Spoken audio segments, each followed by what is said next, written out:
साथियों, जय मूल निवासी, नमो बुद्धाय।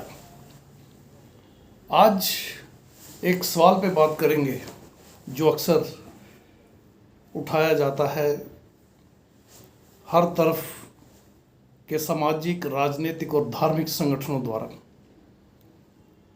क्या आतंकवाद का कोई धर्म होता है? इसका जवाब हर कोई अपनी अपनी कन्वीनियंस के हिसाब से देता है, अपने अपने व्यू पॉइंट जो है अपने नज़रिए से दिए जाते हैं।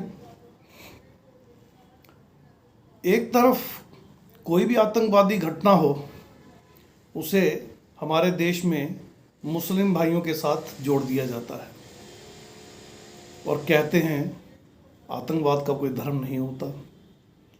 दूसरी तरफ इसी तरह की कोई और घटना हो तो उसे हमारे सिख भाइयों के साथ जोड़ दिया जाता है, फिर कहते हैं आतंकवाद का कोई धर्म नहीं होता।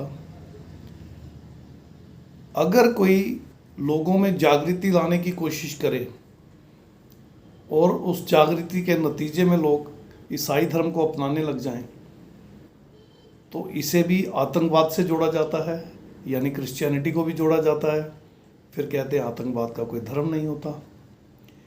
आदिवासी भाई जल जंगल ज़मीन की लड़ाई लड़े, अपने साधनों संसाधनों की लड़ाई लड़े, अपने हक अधिकारों की लड़ाई लड़े, उन्हें भी नक्सलाइट कहकर आतंकवाद से जोड़ा जाता है।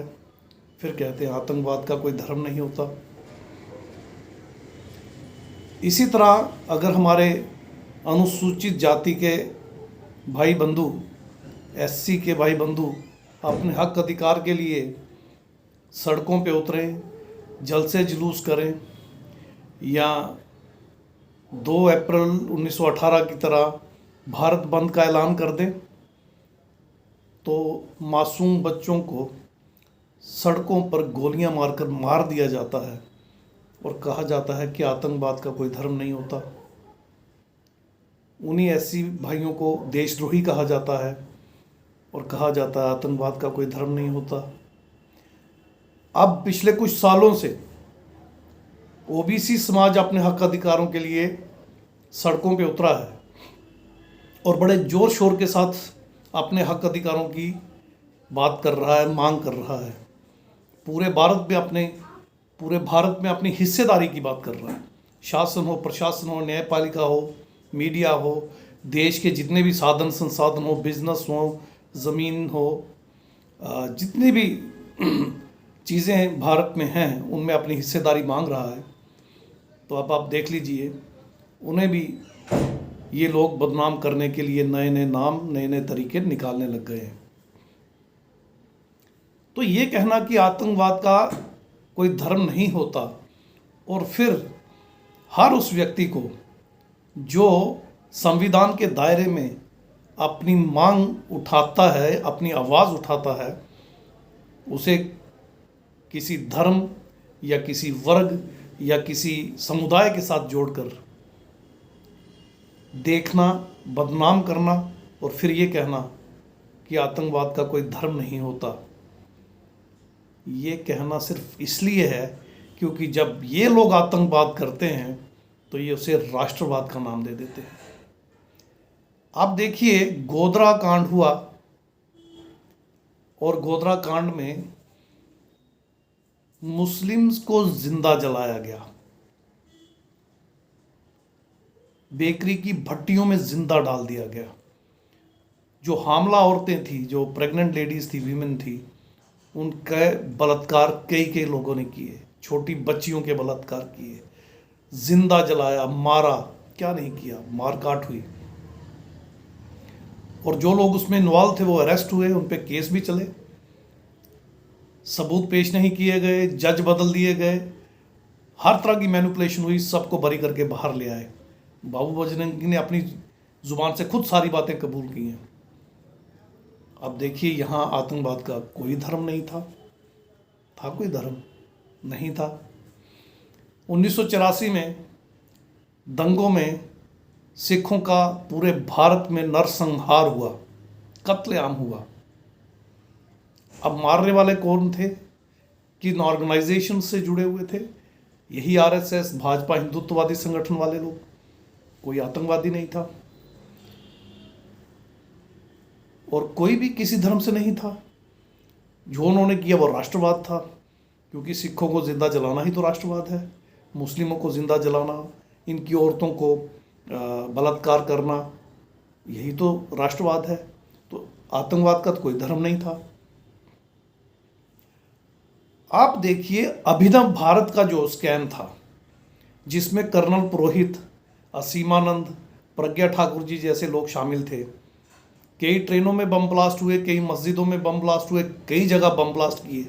आरडीएक्स कर्नल पुरोहित प्रोक्योर करके लाते थे आर्मी से और इनको देते थे, और ये लोग आगे जाके बम ब्लास्ट करते थे। आप देख लीजिए, ये राष्ट्रवाद था, आतंकवाद तो था ही नहीं। और फिर हम कैसे कहें कि आतंकवाद का कोई धर्म होता है? आतंकवाद का कोई धर्म नहीं होता। इनको भी कोर्ट्स में एविडेंस ना प्रोड्यूस करके, जजेस को बदल के, प्रोसिक्यूटर्स को बदल के, सारे हथियार हरबे बरत कर बरी करवा दिया गया। हालांकि इनके कोर्ट में अपने कन्फेशंस हैं। असीमानंद का अपना कन्फेशन है जिसमें उन्होंने पूरी कहानी बता दी है कि अब अभिनव भारत का जो शुरुआत है वो कैसे हुई, किन्होंने की, और ये आरडीएक्स कहाँ से आता था, कौन ला के देता था, और मोटरसाइकिल किसकी थी, कार किसकी थी, कहाँ कहाँ ब्लास्ट किए, कितने ब्लास्ट किए, वो सारी जानकारी उन्होंने कोर्ट में, ओपन कोर्ट में, कन्फेशन में अपने दी थी। इसके बावजूद उनमें से किसी को कोई सज़ा नहीं हुई। साध्वी प्रज्ञा ठाकुर तो एमपी भी बन चुकी हैं, असीमानंद भी बाहर हैं। कर्नल पुरोहित तो सुप्रीम कोर्ट में जाके कह रहे हैं कि मैं अंडर कवर एजेंट का काम करता था, मैं तो ये पर्दाफाश करने के लिए वहाँ गया हुआ था। और 24 जो मीटिंग्स का डाटा था, उस डाटे से वो जो जानकारी मिली है वो आपको पता ही है, वो सारी अब तो पब्लिक डोमेन में है। और हेमंत करकरे का मर्डर किसने किया, क्यों किया, कब किया, ये मेरी ज़ुबानी नहीं सुनना है तो मत सुने। मुशर्रफ जी हैं, एसएम मुशर्रफ, रिटायर्ड हैं आईपीएस ऑफिसर महाराष्ट्र के, उनकी किताब है हु किल्ड करकरे, हिंदी में भी, उर्दू में भी, बहुत सारी लैंग्वेजेस में है, पढ़ लीजिए, आपको पता चल जाएगा कि किसने मारा। लेकिन आप देख लीजिए, ये भी राष्ट्रवाद हुआ ना? नहीं हुआ। राष्ट्रवादी तो हुआ, किसी को सजा हुई, किसी को फांसी हुई? नहीं हुई। कोई मुस्लिम था ही नहीं उसमें, कोई सिख नहीं था, क्रिश्चियन नहीं था, एससी नहीं था, एसटी नहीं था, ओबीसी नहीं था, तो फिर ये राष्ट्रवादी हुए। और देख लीजिए, हमने साबित कर दिया कि आतंकवाद का कोई धर्म नहीं होता।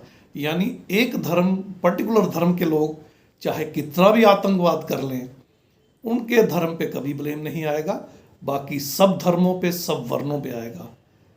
उम्मीद है आपको बात समझ आई होगी। अगर आई है तो बहुत अच्छी बात है, अगर नहीं आई तो दिमाग की बत्ती जलाइए, तार्किक हो जाइए, फुले शाह अम्बेडकरी विचारधारा को पहचानिए, उस पर चलिए, और जागरूक होकर दोस्त और दुश्मन की पहचान कीजिए, और अपनी लड़ाई लड़ने के लिए एक बार फिर से नई रणनीति के तहत आगे बढ़िए। इन्हीं शब्दों के साथ जय मूल निवासी, नमो बुद्धाय साथियों, जय मूल निवासी।